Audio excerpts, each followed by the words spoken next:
കേരളത്തിലെ ദേശീയപാത മേൽപ്പാലങ്ങൾ ഇനി തൂണുകളിൽ പണിയുമെന്ന് കേന്ദ്ര ഉപരിതല ഗതാഗത മന്ത്രി നിതിൻ ഗഡ്കരി ഉറപ്പു നൽകിയതായി ബിജെപി സംസ്ഥാന അധ്യക്ഷൻ രാജീവ് ചന്ദ്രശേഖർ അറിയിച്ചിട്ടുണ്ട്.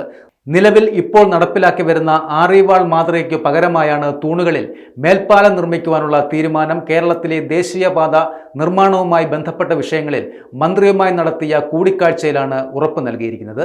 തൂണുകളിൽ മേൽപ്പാലം പണിയുന്നതിന് ചെലവ് കൂടുതലായാലും മണ്ണിട്ടുയർത്തി മേൽപ്പാലം നിർമ്മിക്കുന്ന REV വാൾ രീതി സംസ്ഥാനത്ത് ഉപേക്ഷിക്കുമെന്ന് ഗതാഗത മന്ത്രാലയവും ദേശീയപാത അതോറിറ്റിയും തീരുമാനിച്ചിരുന്നു.